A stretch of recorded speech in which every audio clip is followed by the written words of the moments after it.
Welcome to LC Screen Talk. My name is Larry, and this is the latest in my Pride Month series of movie reviews, in which we discuss influential or impactful films within the LGBTQI community. So today, I am joined by Miss Ren, and we are here to discuss Hedwig and the Angry Inch. Yes, very Hedwig over here. I tried. I don't know what this is. It's Diana Ross. Yeah, it's Diana Ross.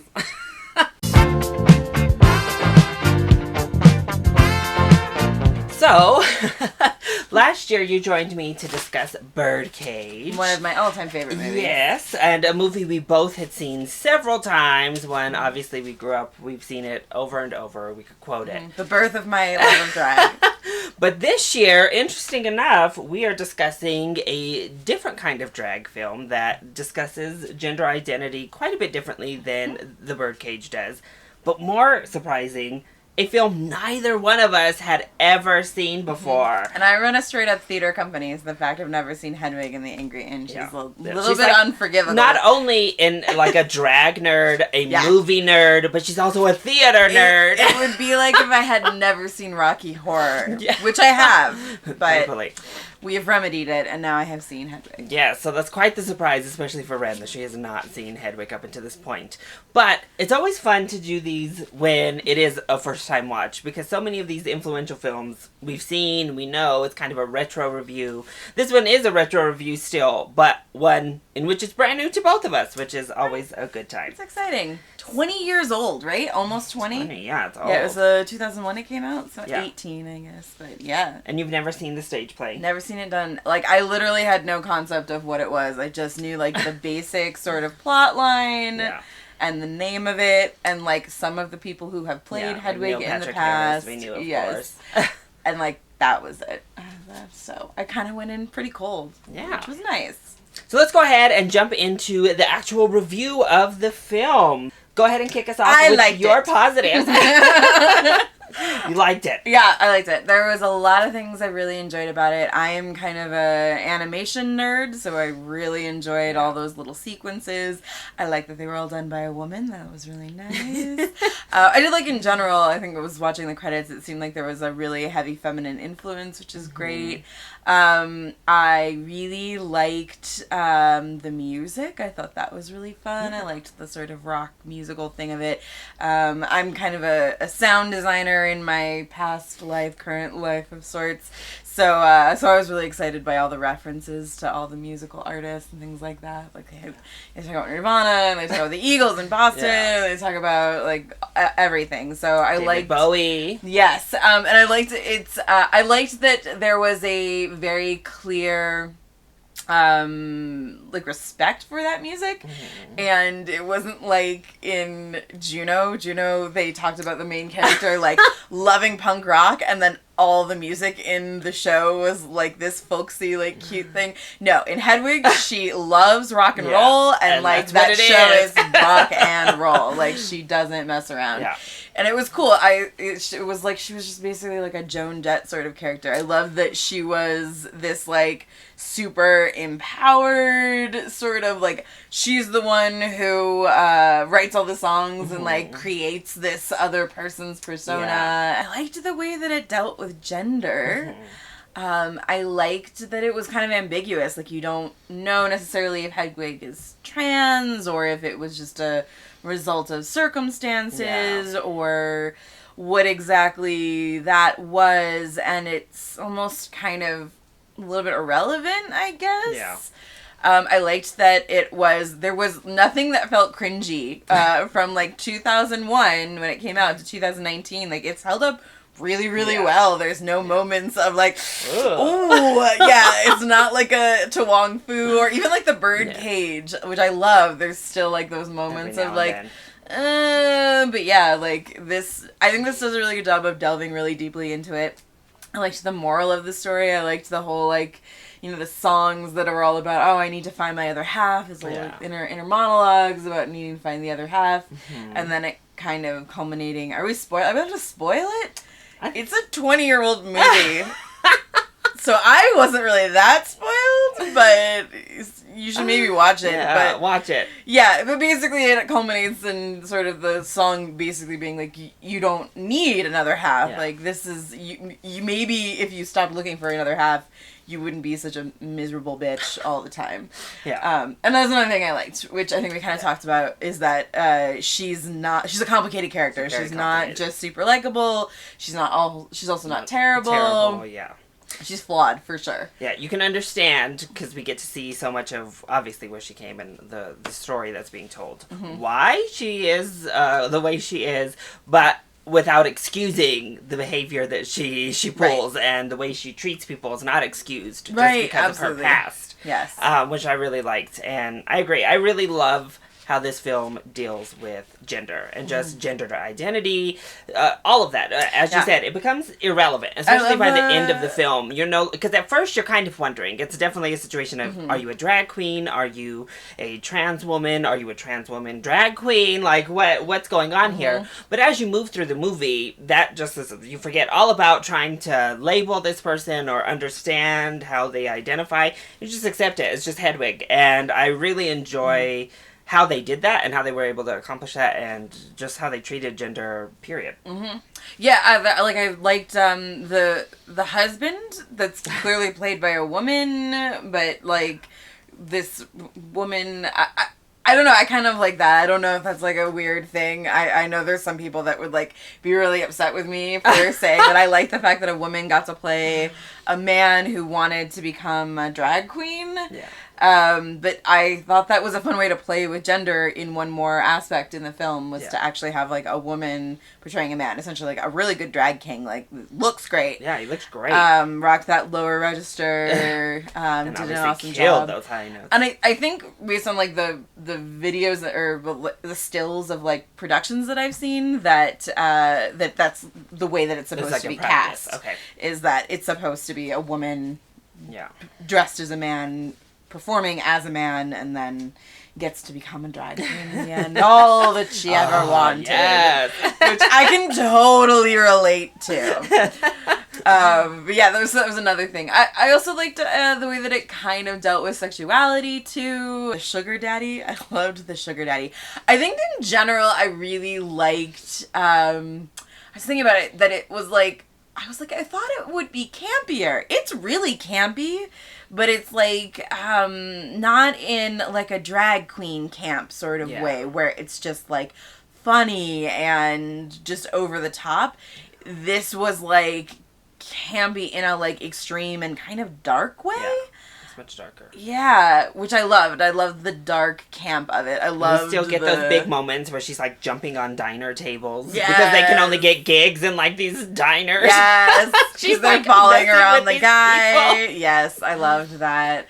But yeah, I love the sugar daddy and like following the like trail, the like Hansel following the candy trail. Like it's just such a like cute, weird, absurd thing. Like, all right. Mm-hmm. I loved the mother character too. Yeah, I love the manager. Like, I just lived for this little manager. Not the agent. I just loved her. I don't know what that actress's name is, but she's amazing in everything. And she plays the aunt in My Big Fat Greek Wedding, and she's like the best thing ever. Andrea Martin. That's her name. And she is so good. I lived for her in the movie. What is the other show? Oh, she's in Difficult People, and she plays this like angry mom. She's so good. Fantastic. So, I know you have feelings on it. How do you feel about John Cameron Mitchell being writer, director, and actor in the film? I'm pro this in films. I think it is. If it's in theater, it's a totally different story. Mainly because, like, as a director in film, you can, direct. Stop. And you can look at the film. Yeah, and say, okay, I didn't do this. Yeah, exactly. With theater, you can't watch yourself. So but I really like it because I feel like in that case you get a full concept of that guy's vision. You know that he put together it from beginning to end. And it was really beautiful. I think he did a really amazing job of embodying the character. It's great. Such a amazing performance. And yeah, the directing I thought was amazing. The writing is so good. I love the structure of it. Like, I imagine when it's live, it's kind of set as if it's just like a concert the whole time, that I don't think it like moves through locations. But I love that, like, I'm just talking to the audience. This is just my concert banter sort of way of telling the story of everything. I loved the head in the oven. That was where I had to play, was with my head in the oven, and just the all the cinematography was really good. There was these really interesting shots all the time. Yeah, it was definitely a case of, like, it was very indie. You could tell there was a budget going on here. Yes. That we had a budget, but it was really inventive in creating this kind of surreal, kind of cerebral moments within this film. Yeah. This concert dream-like atmosphere throughout a lot of it. Yeah. I completely agree. I think John Cameron Mitchell was so good. Good. His performance as an actor in this movie was really fantastic. Yeah, it's like, so good. Like, you know, I was doing my makeup, and you look at just the pictures of him in those stills, and it's amazing. You see so much in an expression. You see, like the decades of hurt and confusion and anger, and also that, like, the deadening of it, that, like, shielding her heart from anything, and also that, like, badass rocker girl thing that comes through. It's like, so good. Every time you see her, there's just so much going on with this character constantly, and you almost, it's one of those great performances where you don't feel like you're watching acting. You're just watching this person. Like, he just so embodied Hedwig. It was great. Yeah, absolutely. Yeah. And I really liked all of his. I thought one moment that I was like, oh, that's so good, is in the trailer when she's got all of her clothes hung up and they start, like, moving through the clothing. Like, that's just such a pretty kind of fantasy sort of thing, and it's low budget, but it creates such a beautiful image. And the costumes are amazing. They're so good. I love it. Like, just, she's constantly changing. I loved the fur coat. I loved the little banter, and then who had to die to get you that coat? My Aunt Flora, whatever it was. And you see, like, the blood spatter on the back. Like, I want that coat. I want, like, a fur coat with a straight up, like, paint splatter on the back. Yeah, that's where you get, like, this wonderful cap, because you have the literal, like, drummer in the band doing the yes. Like, so oh my god. Like, the literal in moment. Yes. You were talking about the trailer. I think the moments between her and Michael Pitt's character, as he's, like, this weird Jesus kid who is kind of a rebellious Jesus kid with his, like, thoughts about Adam and Eve, like a deeper thinking religious person, but still, I really liked that whole monologue about, like, him never, not even kissing, or, like, the face never wanting to see the front of me. Yes, you have to love the front of me. Yeah. Oh, I love it. Was so good, and I just think it's such an interest. Another thing to explore is these straight people and these religious folks who kind of weirdly justify things or use tactics like that of, like, oh, if I don't kiss them, or I don't want to be with the concept or the idea of what you are as a gender, but I do want you. It's just and I thought they really that was an impactful moment. And that the way that she reacts when he rejects her.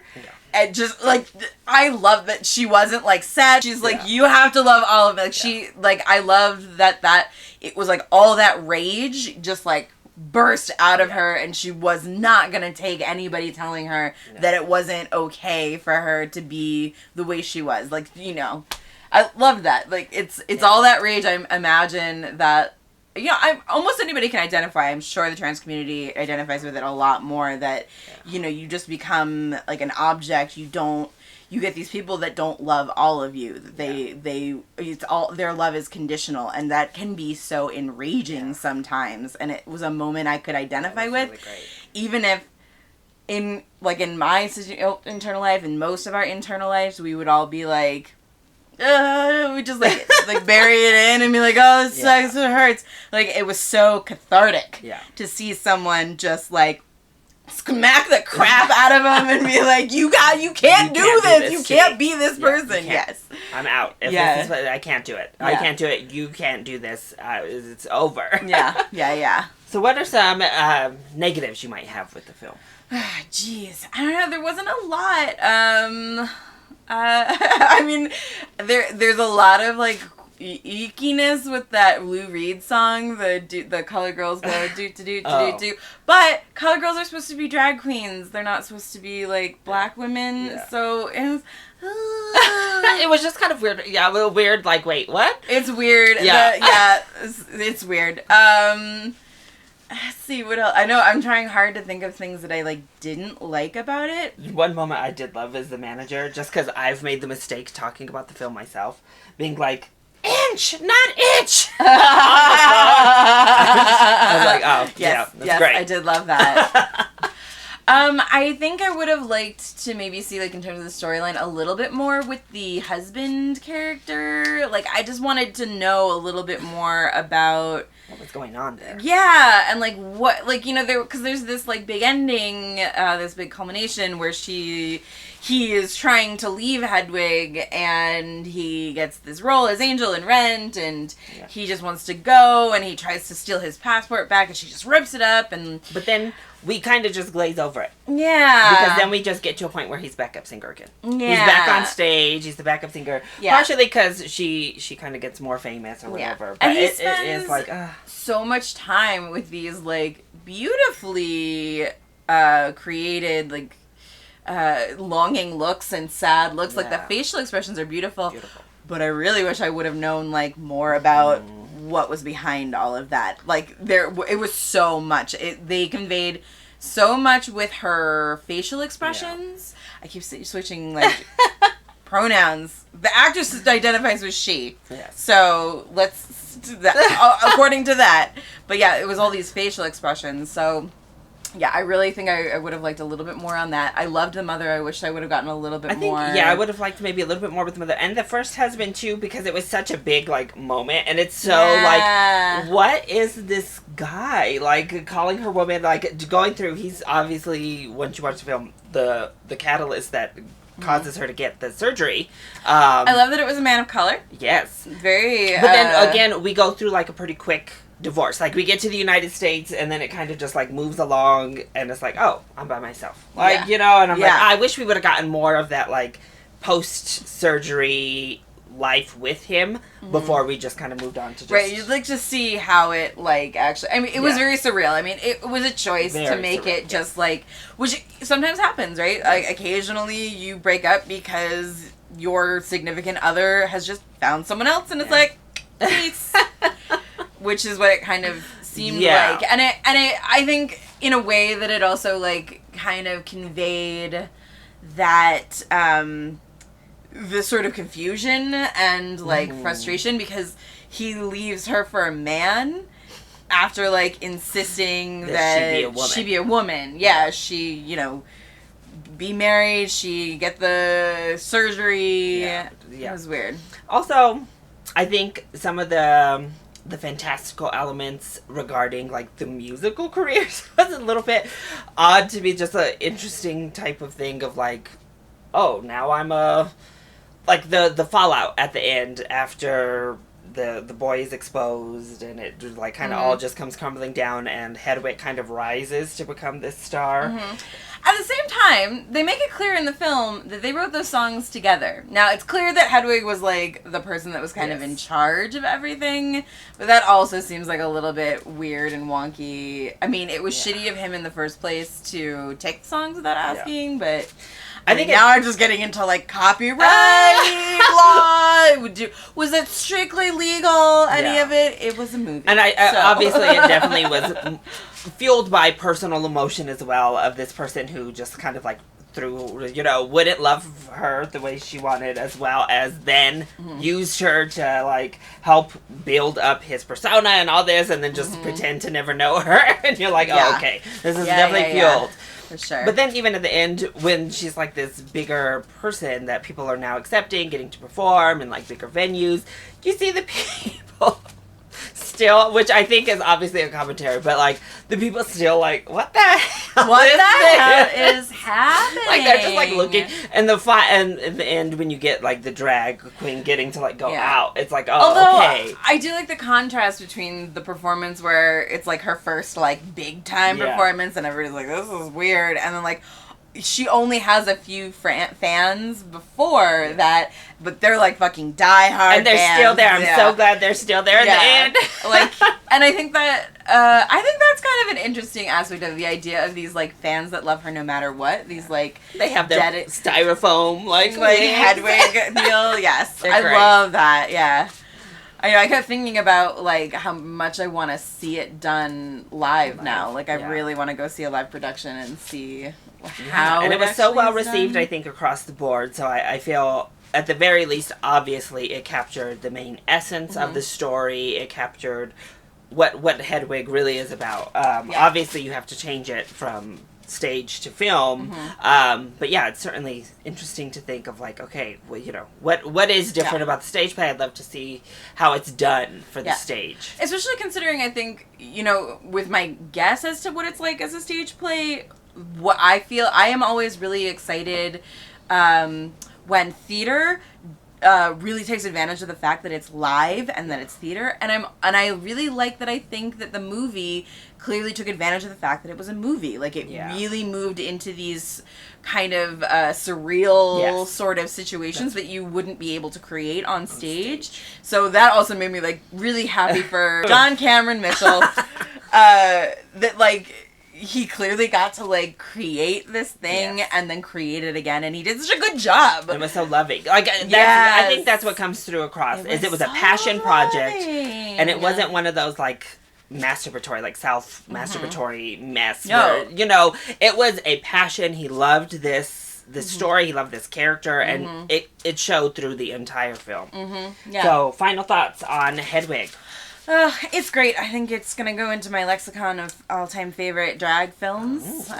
Wish I had seen it sooner so I could have told people to go see it over and over again. No, it didn't as do often that good as at I the box told office. everybody to go see Birdcage. Yes. So that will be my new thing, is telling everybody that they should see Hedwig if they haven't seen it before. Yeah. And hoping that somebody in Denver, maybe Audacious Theatre, does a production of Hedwig. Yeah, I agree. I'm so glad that we chose to do this review, and I finally have seen this film. I think it is so...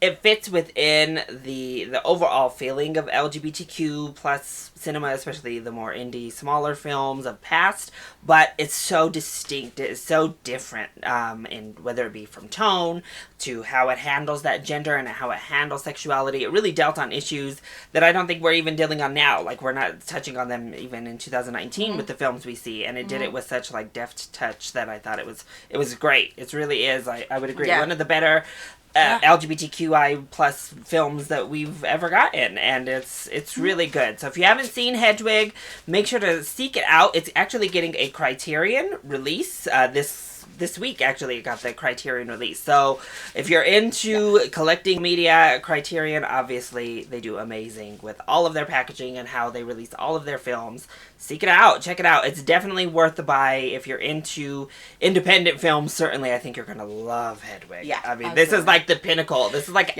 expertly crafted indie film. Yeah, I definitely feel like this is like made for a Ren. Like, it's, I think if you like musicals, if you like camp, if you like things that are kind of weird, if you like drag, if you like complicated characters. I was gonna say, if you like a complicated character study, you will love this film. If you like storytelling, there's just, it's something for everyone. Yeah. Unless you really like a war film. It's not a war film. If you're uber religious, maybe not for you either, but everybody else, definitely seek this out. It is a really worthy watch. So Ren, go ahead and let everybody know where they can find you on the internet, in Denver, on your theater company, all that fun jazz. If you like my drag makeup, I post all of that stuff on Renny Poo. That's my Instagram. And then I run a theater company, Audacious Theatre, and we do shows a few times a year. Our next show is going to be happening this summer. So if you're in the Denver area, it's called Woodlands and Wyverns, and it's an interactive roll-your-own adventure play based on Dungeons and Dragons. Did I say that? Woodlands and Wyverns, Dungeons and Dragons. Boom. If you're a nerd, you'll love it. And Audacious also has an Instagram and Facebook that Audacious I will Theatre. leave all of that in the description below, so make sure you go check out Ren, all of her fun personal Instagram photos, as well as Audacious. They do some great work. Yeah, you should check out all my Pride makeup. That was spent a lot of time on that. And then, of course, if you enjoyed this video, make sure to hit that like button down below and subscribe to the channel so you are always up to date on our latest videos.